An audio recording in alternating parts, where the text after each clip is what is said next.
Hello everyone, welcome back to ഒരു കഥ സൊല്ലട്ടുമാസ് my dear സുത്തുക്കുട്ടികളെ. ഇന്നൊരു സ്പാനിഷ് ആക്ഷൻ കോമഡി മൂവിയാണ് നമ്മൾ കാണാൻ പോകുന്നത്. ഈ വർഷം പുറത്തിറങ്ങിയ നോൺ നെഗോഷ്യബിൾ. ഇനി വേറെ വർത്താനല്ല, പറഞ്ഞ റേറ്റിന് വാങ്ങിയിട്ട് പോവുക, അതാണ് ടൈറ്റിൽ. പക്ഷെ കഥ അങ്ങനെയല്ല. ഒരു നാട്ടിലെ പ്രസിഡന്റിനെ പുള്ളിക്കാരൻ കാമുകിയുമായി കുശാലായിരിക്കുമ്പോൾ ഹോട്ടൽ മുറിയിൽ ഒരു കൊള്ളക്കാരൻ പിടിച്ചു വെക്കും. എന്നിട്ട് പോലീസുകാരോട് വിലപേശാണ് അയാളുടെ ജീവനം. അപ്പൊ നെഗോഷിയേഷൻ നടത്താൻ വേണ്ടി വരുന്ന ഒരു നെഗോഷിയേറ്ററാണ് നമ്മുടെ നായകൻ. അദ്ദേഹം എന്തൊക്കെ ചെയ്യാൻ പോകുന്നു, എന്തൊക്കെ ചെയ്തു എന്നുള്ളതാണ് ഈ കഥയിലൂടെ നമ്മൾ കാണാൻ പോകുന്നത്. ഹായ്, എന്നാ പിന്നെ സിനിമയുടെ കഥകൾ കേൾക്കാൻ ഇഷ്ടപ്പെടുന്ന നമ്മുടെ കൂട്ടുകാരെല്ലാവരും ചാനൽ സബ്സ്ക്രൈബ് ചെയ്തോളൂ. നമുക്കിപ്പം ഈ കഥയിലേക്ക് കടക്കാം.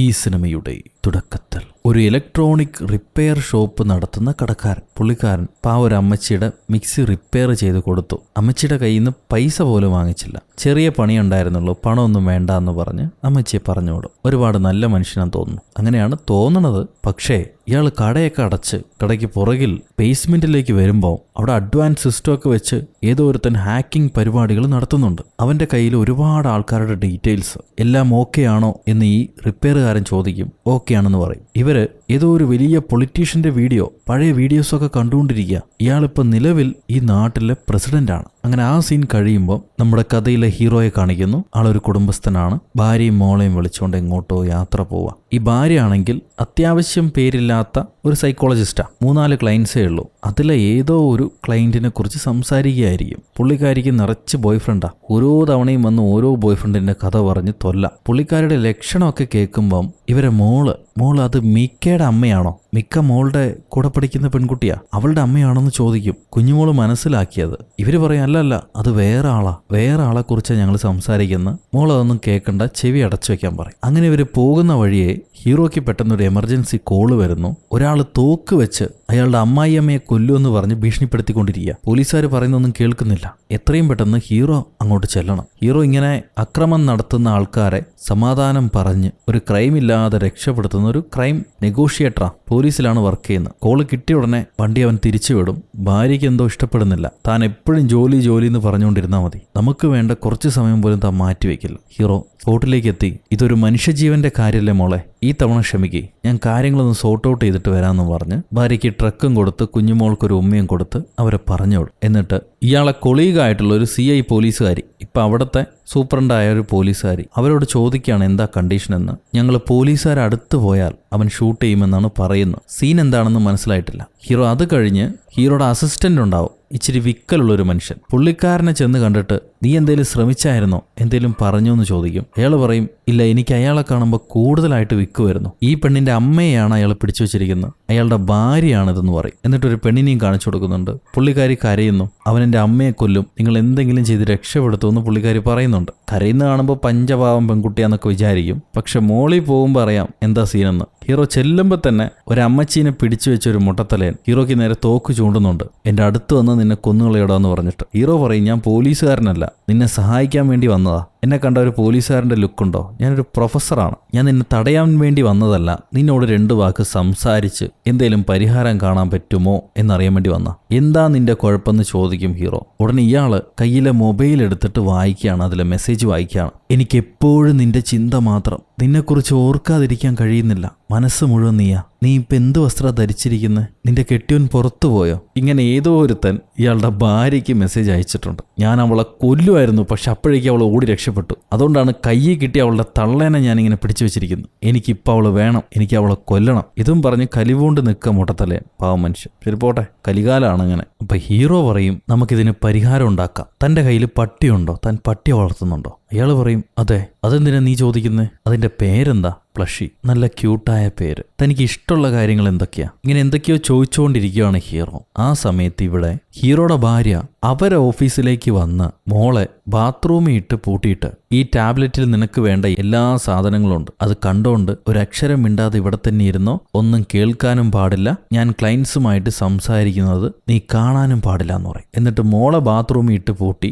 അമ്മച്ചി ഏതോ ക്ലയന്റിനോട് സംസാരിക്കുകയാണ്. ഈ സമയത്ത് ഹീറോ ആ മുട്ടക്കെട്ടിയവനോട് പറയും നിനക്കിപ്പോ 3 വഴിയേ ഉള്ളൂ, പറയുന്നത് കേൾക്ക്. ഒന്നാമത്തത് നിന്റെ കയ്യിലുള്ള തോക്ക് വെച്ച് നീ അമ്മായിയമ്മയെ വെടിവെക്കുക, പക്ഷെ അങ്ങനെ ചെയ്താൽ നിനക്ക് രക്ഷയില്ല മോനെ. ചുറ്റും 100ഓളം പോലീസുകാരാ. പടപടയെന്ന് നിന്നെ ഷൂട്ട് ചെയ്ത് അവർ സ്പോട്ടിൽ വെച്ചെന്നെ നിന്നെ തീർക്കും. ഇനി ഓപ്ഷൻ നമ്പർ 2, നീ ഷൂട്ട് ചെയ്തില്ലെങ്കിലും പോലീസുകാർ വെറി കൊണ്ട് കാത്തിരിക്കുക നിന്നെ പിടിക്കാൻ. ചാടി വീണവർ പിടിക്കും. അവർ നിന്നെ വിടാൻ പോകുന്നില്ല. പക്ഷെ അവിടെയാണ് ഞാനുള്ളത്. ഞാൻ നിന്നെ വിട്ടുകൊടുക്കില്ല. നീ ആ തോക്ക് വെച്ച് കീഴടങ്ങുകയാണെങ്കിൽ നിന്നെ ഒരു പോറൽ പോലും ഏൽക്കാതെ ഞാൻ കൊണ്ടുപോവാം. പെട്ടെന്ന് ഹീറോയ്ക്ക് ഒരു കോള് വരും. ഒരു മിനിറ്റ് ഇപ്പം എടുക്കട്ടെ എന്ന് പറഞ്ഞിട്ട് ഹീറോ ആ കോൾ എടുക്കുമ്പോൾ 3GB ഡാറ്റ ഫ്രീ ആയിട്ട് കിട്ടുന്നു, 12 രൂപയ്ക്ക് റീചാർജ് ചെയ്യുന്നൊക്കെ പറയുന്നുണ്ട്. പക്ഷെ ഹീറോ ആണെങ്കിൽ ഇത് മജിസ്ട്രേറ്റ് ആണ് എന്നെ വിളിച്ചത്. പെട്ടെന്ന് ഒരാൾക്ക് വയലന്റ് ഇമോഷൻ ഉണ്ടായി. അയാൾ ഇതുപോലെ എന്തെങ്കിലും കുരുത്തക്കേട് കാണിക്കാൻ ശ്രമിച്ചാൽ അയാൾക്കെതിരെ കേസൊന്നുമില്ല, അയാൾ വെറുതെ വിടുമെന്നാണ് മജിസ്ട്രേറ്റ് പറയുന്നത്. അത് മാത്രമല്ല, ഹീറോ മെല്ലെ അയാളുടെ അടുത്തേക്ക് പോകുന്നുണ്ട്. നീ ഈ തള്ള എന്തെങ്കിലും ചെയ്തിട്ട് ജയിലിൽ പോയി കഴിഞ്ഞാൽ നിന്റെ പണവും പണ്ടമൊക്കെ വെച്ച് പുതിയ കാമുകനുമായിട്ട് സുഖമായിട്ട് ജീവിക്കും നിന്റെ ഭാര്യ. പിന്നെ എല്ലാം പോയില്ലേ, നീ മരിച്ചത് വെറുതെ ആയില്ലേ,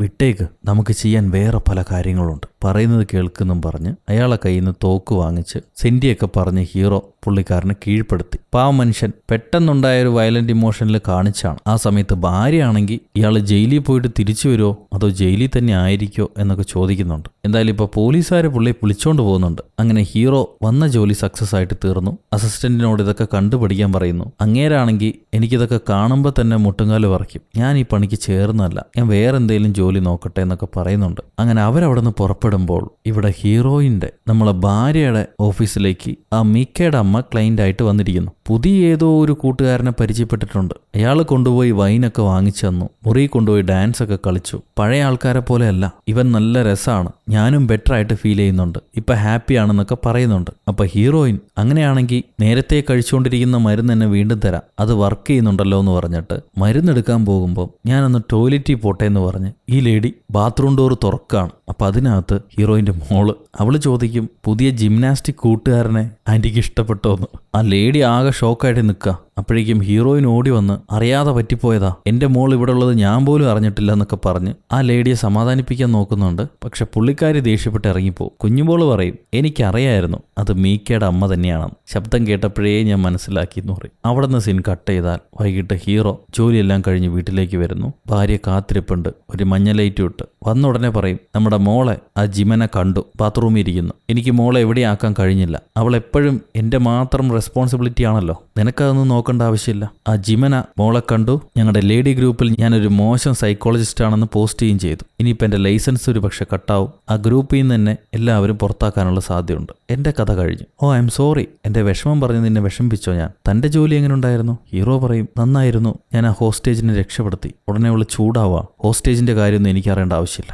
നിന്റെ ജോലി എങ്ങനെയുണ്ടെന്ന് മാത്രമാണ് ഞാൻ ചോദിച്ചത്, എനിക്ക് നിന്നോട് സംസാരിക്കാൻ താല്പര്യമില്ല, എൻ്റെ വിഷമമൊന്നും നിനക്ക് കേൾക്കണ്ടല്ലോ, ഈ കൗച്ചി തന്നെ കടന്നോ, ഞാൻ മുറിക്കകത്തേക്ക് പോകാമെന്നും പറഞ്ഞ് ഇവള് ദേഷ്യപ്പെട്ട് മദ്യക്കുപ്പി എടുത്ത് റൂമിലേക്ക് കയറിപ്പോവും. ഡെയിലി ഇങ്ങനെ തന്നെയാന്ന് തോന്നുന്നു വഴക്ക്. പിറ്റേന്ന് രാവിലെ ഒരു ജോലിക്കാരി വരുന്നുണ്ട്. ഹീറോ കൗച്ചി കിടക്കുന്ന കണ്ടിട്ട് ഇന്നും കൗച്ചി തന്നെയാണോന്ന് ചോദിക്കും പുള്ളിക്കാരി. അപ്പോഴാണ് മോള് ഡാഡിക്ക് ടൂട്ടസ് അടിച്ചു കൊടുക്കുന്നത്. മോളുടെ അപ്പൻ്റെയും കൈകൾ ഒരുപോലെ ഉണ്ടെന്ന് പറയാവുള്ളൂ. എന്നിട്ട് അപ്പനോട്, അമ്മ ആകെ ദേഷ്യത്തില്ല, എന്നെ ചിലപ്പോൾ പുതിയ സ്കൂളിലേക്ക് മാറ്റാനുള്ള സാധ്യതയുണ്ട്, ഞാനൊന്നും പോവില്ല കേട്ടോ, പപ്പ എന്തേലും ചെയ്ത് അമ്മയുടെ ജോലി പോകാതെ നോക്കിക്കോണം, അതൊക്കെ ഞാൻ ശരിയാക്കാമെന്ന് പറയുന്നുണ്ട് ഡാഡി. അത് കഴിഞ്ഞ് കിച്ചണിലേക്ക് വരുമ്പോൾ ഭാര്യ പുതിയ ജിം ട്രെയിനറുമായിട്ട് നല്ല ഗുജുഗുജ സന്തോഷത്തിൽ ആടിയും പാടിയും വ്യായാമ പരിശീലനത്തിലാണ്. ഇത് കണ്ട് കെട്ടിയവന് പൊറുക്കുന്നില്ല. ആ പട്ടിയെടുത്ത് കളിക്കല്ലേ, അതിന് നിലത്തുവേ, അത് അന്യരുമായിട്ട് ഇടപഴകില്ല എന്നൊക്കെ ഇയാൾ വിളിച്ച് പറയുന്നുണ്ട്. പക്ഷെ ഭാര്യയ്ക്ക് അത് ഇഷ്ടമായി. അവൻ ഇത്തിരി ജലസ് വരട്ടെ, അവൻ അനുഭവിക്കണം എന്നൊക്കെ പറഞ്ഞ് കൂടുതലായിട്ട് പുള്ളിയോട് കളിച്ച് ചിരിച്ച് സന്തോഷിച്ചുകൊണ്ടിരിക്കുക. ഇതിങ്ങനെ വിട്ടാൽ പറ്റില്ല, ഭാര്യ കൈവിട്ട് പോയാലോ എന്ന പേടിയുണ്ട് ഹീറോയ്ക്ക്. മെല്ലെ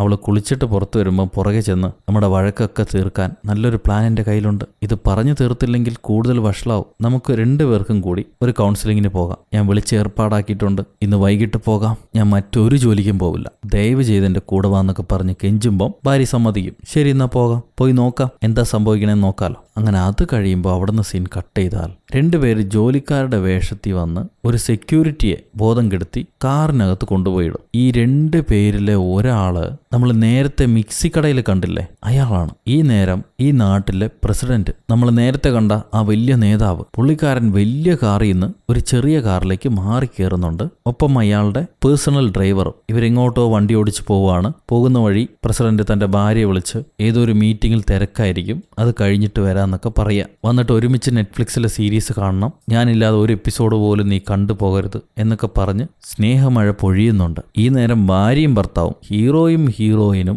കൗൺസിലറെ മുന്നിരുന്ന് സൈക്കോളജിസ്റ്റിന്റെ മുന്നിരുന്ന് അട്ടിയും ബഹളവും. ഇവൻ എന്നെ കെട്ടുമ്പോൾ പണി നിർത്താന്ന് പറഞ്ഞാൽ ഇതുവരെ നിർത്തിയിട്ടില്ല. പകുതി വഴിയിൽ ഞങ്ങൾ ഇട്ടിട്ട് എങ്ങോട്ടെങ്കിലും ഓടും. എന്റെ ജോലിയോടൊരു കൂറോ മര്യാദയോ ഒന്നുമില്ല. ഞാനൊരു പേഴ്സണായിട്ട് പോലും കണക്കാക്കുന്നില്ല. എനിക്കുണ്ട് റെപ്യൂട്ടേഷൻ. വെറും കള്ളം തന്നെയാ പറയുന്നത്. ഇയാളുടെ കൊള്ളക്കാരോട് പറയുന്ന കള്ളമെല്ലാം വീട്ടിൽ വന്ന് എന്നോട് പറയും. ഇതൊന്നും ശരിയാവില്ല. അപ്പൊ ഹീറോ പറയുന്നത് ഞാൻ എത്രയോ പാവങ്ങളുടെ ജീവൻ രക്ഷിക്കുക, അതാണ് എൻ്റെ ജോലി. അത്രയും വലിയ ജോലി ചെയ്യുന്ന എന്നെ ഒരു മര്യാദയോടുകൂടി ഇവൾ കാണുന്നില്ല. അപ്പൊ അട്ടി വില തരുന്നില്ല എനിക്ക്. അങ്ങനെയാണ് പലരുടെയും ജീവിതങ്ങൾ. എനിക്ക് കള്ളം പറയേണ്ട ആവശ്യങ്ങൾ വരുന്ന സമയത്ത് മാത്രമേ ഞാൻ കള്ളം പറയാറുള്ളൂ. ഇവളും കള്ളം പറയാറുണ്ട്. നീ സത്യം പറ, നീ ആ ട്രെയിനറെ കൂടെ സ്ലീപ്പ് ചെയ്യില്ലേ? ഇയാൾ ചോദിക്കുകയാണ്. അപ്പൊ ഭാര്യ പറയും, അതെ. നിനക്ക് എന്തെങ്കിലും കുഴപ്പമുണ്ടോ? അതെ, ഞാൻ ട്രെയിനറെ കൂടെ സ്ലീപ്പ്. ഹീറോ ഷോക്കാവും. ഇല്ല ഇവള് കള്ളം പറയാ. കണ്ടോ കള്ളം പറയുന്നു, എന്നെ പറ്റിക്കാൻ വേണ്ടി പറയാന്ന് പറയും. അവൾ ഇല്ല ഉണ്ടെന്നും പറഞ്ഞ് രണ്ടുപേരും തമ്മിൽ വഴക്ക്. ഈ സമയത്ത് നമ്മുടെ പ്രസിഡന്റ് വലിയൊരു ഹോട്ടലിന്റെ പാർക്കിംഗ് സോണിലേക്ക് വരുന്നു. അവിടെ പുതിയൊരു സെക്യൂരിറ്റി ആയിരിക്കും ഉണ്ടാവുക. ഡ്രൈവർ പറയും,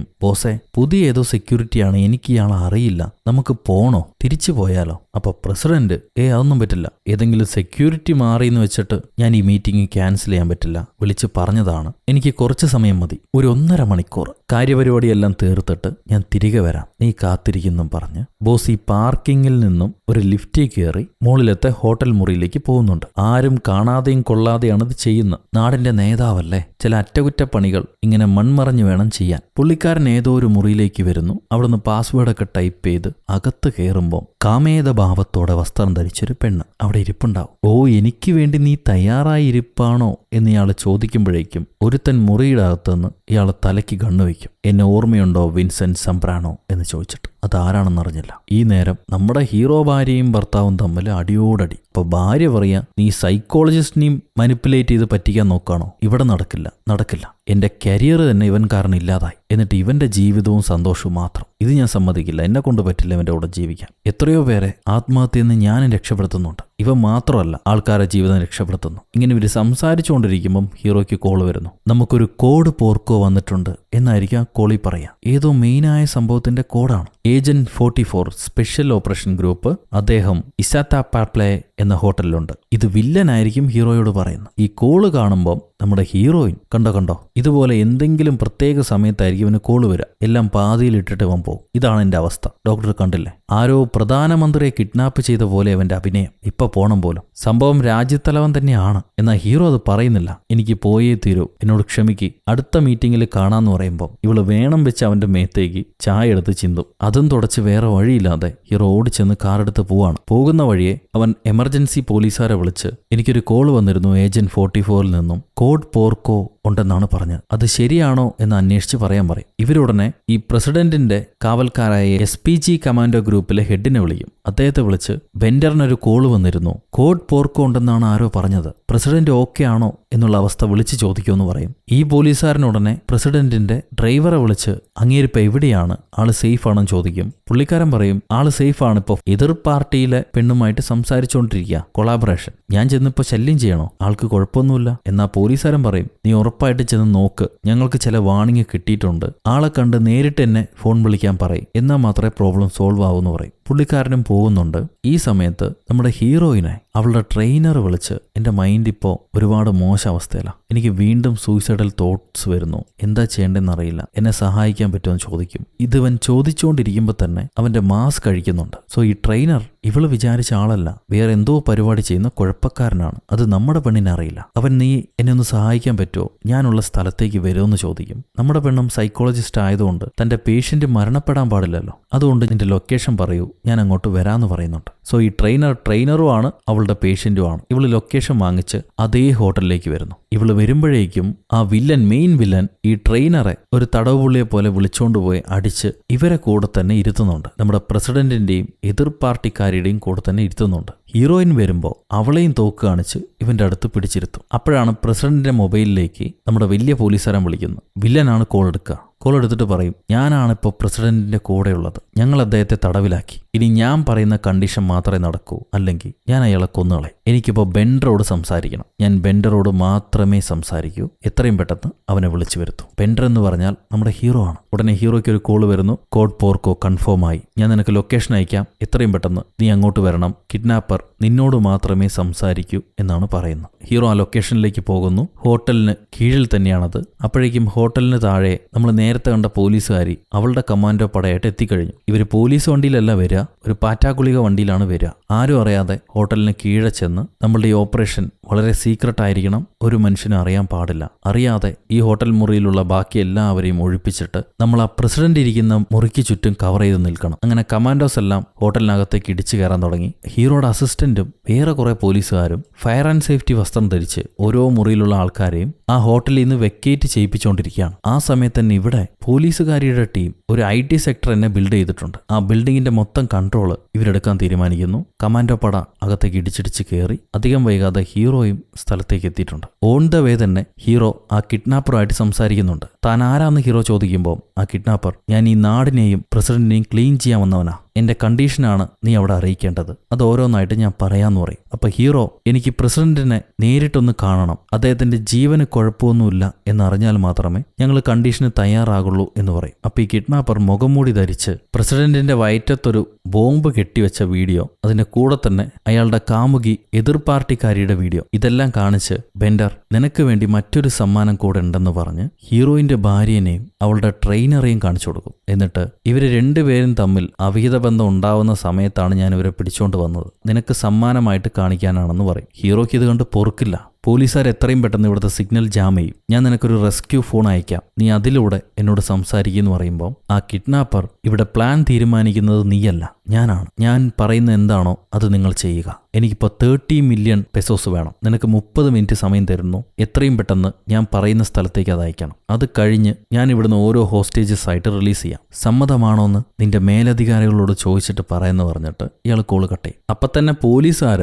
മൊബൈൽ സിഗ്നൽ എല്ലാം കട്ടാക്കാനുള്ള ജാമർ വെച്ച് കഴിഞ്ഞു ചുറ്റും. ഇവരെ ബിൽഡിങ്ങിന് എതിർഭാഗത്തുള്ള ബിൽഡിങ്ങിൽ ചെന്ന് അവിടെ കുറെ പോലീസ് സ്നൈപ്പർമാർ ആരുടെയെങ്കിലും തുമ്പോ വാലോ കണ്ടാൽ ഷൂട്ട് ചെയ്യാൻ വേണ്ടി തയ്യാറായിട്ട് നിൽപ്പുണ്ട്. നമ്മുടെ അസിസ്റ്റന്റ് പുള്ളിക്കാരനാണെങ്കിൽ ഓരോ മുറി കയറി ചെന്ന് ഓരോരുത്തരായിട്ട് ഒഴിപ്പിക്കുക. ഒരു മുറി കയറി ചെന്നപ്പം അവിടെ പാർട്ടി. ഈ പാർട്ടിയിൽ എവിടുന്ന കന്യാസ്ത്രീയൊക്കെ വന്ന് ഒഴിപ്പിക്കാൻ ചെന്നവനെ അവന്മാർ കുടിപ്പിക്കും. അവസാനം എങ്ങനെയൊക്കെയോ നിലവിളിച്ച് പറഞ്ഞ് ഓരോരുത്തരായിട്ട് ഒഴിപ്പിച്ചു. ഈ നേരത്ത് സ്നൈപ്പർമാർ ആ മുറിയെ ടാർഗറ്റ് ചെയ്യുമ്പോൾ വില്ലൻ പ്രസിഡന്റിനെ കൊണ്ടാണ് അവിടുത്തെ കർട്ടനൊക്കെ ഓപ്പൺ ചെയ്യിക്കുന്നത്. പോലീസുകാർക്ക് അകത്ത് നടക്കുന്നത് കാണാൻ ഒരു ഉപായവുമില്ല. ആ കിഡ്നാപ്പർക്ക് ഇവരെ എല്ലാ മൂവും അറിയാം. ഹീറോ ആണെങ്കിൽ ഹീറോയുടെ ഭാര്യയെ അവൻ കിഡ്നാപ്പ് ചെയ്ത് വെച്ചിരിക്കുന്നതുകൊണ്ട് തന്നെ അവനെ ഈ കേസിൽ ഇൻവോൾവ് ആകണ്ടെന്ന് പറയാം അവിടുത്തെ പോലീസുകാർ. കാരണം ആ കേസുകൾ അങ്ങനെയാണ്. പേഴ്സണലായിട്ട് ഒരു പോലീസുകാരന് കേസിൽ ബന്ധമുണ്ടെങ്കിൽ അത് അന്വേഷിക്കാൻ അവർക്ക് പെർമിഷൻ ഇല്ല. മറ്റൊരു പോലീസുകാരനെ വെച്ച് മാത്രമേ അവർ ആ കേസ് ഇൻവെസ്റ്റിഗേറ്റ് ചെയ്യുള്ളൂ. അങ്ങനെ ഇരിക്കുമ്പോൾ ഇവിടെ കുറച്ച് അങ്കിളന്മാരെ അസിസ്റ്റന്റ് അവരെ മുറിയിൽ നിന്ന് ഒഴിപ്പിക്കുന്നുണ്ട്. ഇവർ പോകാൻ നേരം കുറച്ച് പാക്കറ്റൊക്കെ എടുത്തിട്ട് പോവുക. അതെന്ത് പാക്കറ്റാണെന്ന് അറിഞ്ഞില്ല. കാണുമ്പോൾ മുട്ടായി പോലെ ഉണ്ട്, ഗമ്മി ബീൻസ്. ഇത് ഓരോന്നെടുത്ത് നേരം പോക്കിന് അസിസ്റ്റന്റ് കഴിച്ചുകൊണ്ടിരിക്കുക. ഏകദേശം ആ ഹോട്ടലിലെ ബാക്കിയുള്ള താമസക്കാരെല്ലാം ഇവർ ഒഴിപ്പിച്ചു കഴിഞ്ഞു. ഈ നേരത്ത് കിഡ്നാപ്പർ തലവന്റെ കാലിൽ ഏതൊരു എർത്ത് കമ്പി വെച്ചിട്ട് അതിന്റെ സ്വിച്ച് അയാളുടെ കയ്യിൽ തന്നെ കൊടുത്തിട്ട് പറയും, ഞാനിപ്പോ നീ ഇലക്ഷനിൽ ജയിക്കുന്നതിന് മുന്നേ കൊടുത്ത വാഗ്ദാനങ്ങൾ പ്ലേ ചെയ്യാം. അതിലേതൊക്കെയാണോ നീ തെറ്റിച്ചത്, ആ തെറ്റിച്ചത് കേൾക്കുമ്പോൾ ഈ സ്വിച്ച് പ്രസ് ചെയ്യണമെന്ന് പറയും. അയാൾ ആദ്യം മടിക്കുന്നുണ്ട്. 120 വാഗ്ദാനങ്ങൾ എന്തോ കൊടുത്തിട്ടുണ്ട്. അത് അത്രയും തെറ്റിച്ചിരിക്കുക പുള്ളി. അപ്പോൾ ഓരോന്നായിട്ട് പ്ലേ ചെയ്ത് ഓരോ തവണയും പുള്ളിയുടെ തുടയ്ക്ക് ഷോക്ക് കൊടുക്കുകയാണ് വില്ലൻ. ഇയാൾ കറപ്ഷൻ ഉണ്ടാവില്ല എന്ന് പറഞ്ഞു, ഒരുപാട് റോഡ് കൊടുക്കാമെന്ന് പറഞ്ഞു, കോളനീസം ഉണ്ടാവില്ല എന്ന് പറഞ്ഞു, എല്ലാവർക്കും ഹെൽത്ത് കെയർ കൊടുക്കാമെന്ന് പറഞ്ഞു. ഒന്നും പാലിച്ചിട്ടില്ല. ഈ സമയം പോലീസുകാരി ഹീറോയോട്, നീ വീട്ടിലേക്ക് തിരിച്ചു പോയിക്കോ, മറ്റൊരു നെഗോഷിയേറ്റർ വരുന്നുണ്ട് ഗോറോറോ എന്ന്, ഇനി അയാളെയാണ് ഉപയോഗിക്കാന്ന് പറയും. ഹീറോ അവിടെ നിന്ന് ഇറങ്ങി കാർ എടുത്ത് തന്റെ വീട്ടിലെ മെയ്ഡിനെ വിളിച്ചു പറയും, മോളെ നോക്കിക്കോണം, ഞങ്ങൾ ഇന്ന് വരാൻ വൈകും, ഇന്ന് ഞങ്ങളുടെ ആനിവേഴ്സറിയാ, എനിക്ക് ചില പണികളുണ്ട്, ഭക്ഷണം കൊടുത്ത് മോളെ ഉറക്കിയിട്ട് നിങ്ങൾ ഇന്ന് അവിടെ തന്നെ സ്റ്റേ ചെയ്യൂ, ഞങ്ങൾ വരാൻ വെളുക്കെന്ന് പറഞ്ഞിട്ട് ഹീറോ നേരെ രാജ്യസഭയിലേക്ക് ചെല്ലുവാണ്. ഇതെന്ത് സഭയാന്ന് അറിഞ്ഞില്ല. എന്തായാലും ആ നാട്ടിലെ അപ്പോഴത്തെ ഭരണത്തലവന്മാരും വലിയ ഓഫീസർമാരും പ്രധാന കുഴപ്പങ്ങൾ ഉണ്ടാകുമ്പോൾ ഒത്തുകൂടുന്ന സ്ഥലം. നിനക്ക് ഈ മീറ്റിങ്ങിൽ പങ്കില്ല, ഇത് പ്രധാനപ്പെട്ട കാര്യങ്ങൾ സംസാരിക്കാൻ ഞങ്ങൾ നേതാക്കന്മാർ കൂടിയിരിക്കുന്ന സ്ഥലമെന്ന് പറയാം അവർ ഹീറോ ചെല്ലുമ്പോൾ. എന്നിട്ട് അവർ ചോദിക്കുന്നുണ്ട്, നിന്നെ തന്നെ വേണമെന്ന് എന്തുകൊണ്ടായിരിക്കും ആ കിഡ്നാപ്പർ നിർബന്ധം പിടിച്ചിട്ടുണ്ടാവുക, നിനക്ക് എതിരാളികൾ ആരെങ്കിലും ഉണ്ടോ? ഹീറോ പറയും, എനിക്കങ്ങനെ അറിയുന്ന എതിരാളികളൊന്നുമില്ല, പക്ഷേ ഈ കിഡ്നാപ്പർ ഒരു കാലത്ത് പോലീസുകാരനോ സോൾജറോ ആയിരുന്നിരിക്കണം. കാരണം നമ്മുടെ പ്രോട്ടോകോൾസ് എല്ലാം അവന് കറക്റ്റായിട്ട് അറിയാം. നമ്മുടെ കോഡ് വേർഡുകൾ പോലും അവന് കറക്റ്റായിട്ട് അറിയാം. പ്രസിഡന്റ് എങ്ങോട്ട് വരുന്നു, എങ്ങോട്ട് പോകുന്നു, എവിടെ വെച്ച് ലോക്ക് ചെയ്യാൻ പറ്റുമെന്ന് കറക്റ്റായിട്ട് അറിഞ്ഞ ഏതോ ഒരുത്തനാണ് ഇതിങ്ങനെ ചെയ്തിട്ടുള്ളത്. അവൻ എന്നോട് തന്നെ സംസാരിക്കണമെന്ന് ചോദിച്ചിട്ടുണ്ടെങ്കിൽ അതിന് പിന്നിൽ എന്തെങ്കിലും കഥ കാണും. അതുകൊണ്ട് നിങ്ങൾ ഈ നെഗോഷിയേഷനിൽ നിന്നും ദയവ് ചെയ്ത് എന്നെ മാറ്റരുത്. തലവനെ ജീവനോടെ വേണമെങ്കിൽ ദയവ് ചെയ്ത് ഉൾപ്പെടുത്തണം എന്ന് ഹീറോ ചോദിക്കുകയാണ്. ഈ നേരം കിഡ്നാപ്പർ പോലീസുകാരെ വിളിച്ച്, ബെൻഡർ എൻ്റെ പണം റെഡിയായോ, ബെൻഡർ നീ എന്താ മിണ്ടാത്തെന്ന് ചോദിക്കും. അപ്പോൾ പോലീസുകാരി, ബെൻഡർ പോയി, ഞാനാണിപ്പോൾ ഇൻചാർജ് ആയിട്ടുള്ളത്, നിങ്ങൾക്ക് എന്നോട് സംസാരിക്കാമെന്ന് പറയും. അപ്പോൾ ഈ കിഡ്നാപ്പർ, ഞാൻ ബെൻഡറോട് മാത്രമേ സംസാരിക്കൂ, അവനെ വിളിച്ചോണ്ട് വാ, അതല്ലെങ്കിൽ ഞാൻ നിങ്ങളുടെ തലവനെ കൊന്നുകളയെന്ന് പറഞ്ഞ് മിരട്ടുകയാണ്. മിരട്ടിയിട്ട് കോൾ കട്ട് ചെയ്യും. ഈ സമയത്ത് പോലീസുകാരി നമ്മുടെ തലവന്മാരോട് വീഡിയോ കോളിലൂടെ പറയുകയാണ്, അയാൾ ബെൻഡറോട് മാത്രമേ സംസാരിക്കുള്ളൂ അത്രേ, എനിക്ക് വേറെ വഴിയില്ല, എത്രയും പെട്ടെന്ന് ബെൻഡർ ഇങ്ങോട്ട് വരാൻ പറയൂ എന്ന് പറയും. അപ്പോൾ ഒരു ഉപരാഷ്ട്രപതിയുണ്ട്, ഒരു ലേഡി, പുള്ളിക്കാരി വന്നിട്ട് ബെൻഡറോട് പറയാണ്, നീ എന്ത് വേണമെങ്കിലും അവനോട് പറഞ്ഞ് ഇതൊരു നല്ല ടേംസിൽ തീർക്കാൻ നോക്ക്, പക്ഷേ നടക്കുന്ന ഒരു കാര്യങ്ങളും മീഡിയയ്ക്ക് ലീക്ക് ആവരുത്, അത്രയേ ഉള്ളൂ എന്ന് പറയും. ഞാൻ പരമാവധി വളരെ വൃത്തിയായിട്ട് ഇത് തീർത്തു തരാമെന്ന് പറഞ്ഞിട്ട് ഹീറോ അവിടുന്ന് പുറപ്പെടുന്നുണ്ട്. ആ നേരം ഈ പോലീസുകാരും തലവന്മാരും ഈ പ്രസിഡന്റിന്റെ ഭാര്യ ഉണ്ടല്ലോ, ഭാര്യയെ വിളിച്ച് ഈ കാര്യം അറിയിക്കണം. അതാരാണ് പറയുക, നീ പറയുമോ ഞാൻ പറയുമോ എന്നുള്ള കൺഫ്യൂഷനില്ല. അന്തസമയത്തിൽ ജെല്ലി മുട്ടായി തിന്നുകൊണ്ടിരുന്ന നമ്മുടെ അസിസ്റ്റന്റ് അല്ലേ, അവൻ എന്താ തോന്നിയെന്നറിയില്ല, അവൻ്റെ കൂട്ടുകാരെ എല്ലാം വിളിച്ചിട്ട് പ്രസിഡന്റ് കിഡ്നാപ്പ് ചെയ്യപ്പെട്ട കഥ എല്ലാവരോടും പറയുകയാണ്. അതെന്തുകൊണ്ടായിരിക്കും കുറച്ച് കഴിയുമ്പോൾ മനസ്സിലാവും. ഈ സമയത്ത് ബെൻഡർ സ്പോട്ടിലേക്ക് തിരിച്ചു വന്നു. അവൻ കിഡ്നാപ്പറെ കോൾ എടുത്ത്, ഞാൻ തിരിച്ചെത്തിക്കഴിഞ്ഞു, നിനക്ക് എന്താ വേണ്ടെന്ന് ചോദിക്കും. കിഡ്നാപ്പർ, ലോബിയിൽ നിനക്ക് വേണ്ട മെസ്സേജ് ഞാൻ വെച്ചിട്ടുണ്ട്, അതെടുത്ത് വായിക്കാൻ പറയും. അതേ സമയത്ത് പോലീസുകാർ ഇവന്റെ മുറിയിലേക്ക് ക്യാമറ കടത്തി വിടുന്നുണ്ട്. അതിനെല്ലാം അവൻ ബ്ലോക്ക് ചെയ്യും. അവനറിയാം ഇവരുടെ എല്ലാം മൂവ്. ഇപ്പൊ ലോബിയിൽ നിന്ന് ഹീറോയ്ക്ക് കിട്ടുന്ന ആ ഡോക്യുമെന്റിൽ ഇവർ ജീസസ് ഹോസ്പിറ്റലിലേക്ക് 30,000 pesos വയർ ട്രാൻസ്ഫർ ചെയ്യണമെന്നാണ് കൊടുത്തിട്ടുണ്ടാവുക. ഹീറോ ചോദിക്കും, ജീസസ് ഹോസ്പിറ്റലുമായിട്ട് നിനക്ക് എന്താണ് ബന്ധം, എന്തിനാണ് ഞങ്ങൾ അങ്ങോട്ട് ചെയ്യേണ്ടതെന്ന് ചോദിക്കും. അപ്പൊ ആ കിഡ്നാപ്പർ പറയും, ഞാൻ പബ്ലിക് ഹെൽത്തിന് വേണ്ടി കുറച്ച് പണം ഇൻവെസ്റ്റ് ചെയ്യാം, നിന്റെ തലവൻ ചെയ്തില്ല, നാട്ടുകാരുടെ ആരോഗ്യത്തിന് ഒരു വിലയുമില്ല, എനിക്കെങ്കിലും ഇത്തിരി വില വേണ്ടേ, അതിന് വേണ്ടിയിട്ടാണത്, ആദ്യം ആ പണം അയക്കാൻ പറയും. അപ്പൊ ഈ തലവന്മാര് ഉടനെ തന്നെ ആ പണം അയക്കാൻ പറയും. ഹീറോ, നിന്റെ പണം അയച്ചിട്ടുണ്ട്, വേണമെങ്കിൽ ചെക്ക് ചെയ്ത് നോക്കാൻ പറയുന്നു. അപ്പൊ ഈ കിഡ്നാപ്പർ പ്രസിഡന്റിനെ എഴുന്നേൽപ്പിച്ച് അയാളെ കൊണ്ട് വിൻഡോയിലൂടെ ഇവരെ ബിൽഡിങ്ങിന് എതിരെയുള്ള ബിൽഡിങ്ങിൽ 2 ബലൂൺ ആടിക്കളിക്കുന്നുണ്ടോ എന്ന് നോക്കിയിട്ട് പറയാൻ പറയും. നോക്കുമ്പോൾ ആടിക്കളിക്കുന്നുണ്ട്. സോ പണം കിട്ടിക്കഴിഞ്ഞു. ആരോ പുറത്തു നിന്ന് ഈ കിഡ്നാപ്പർ സഹായിക്കുന്നുണ്ട്.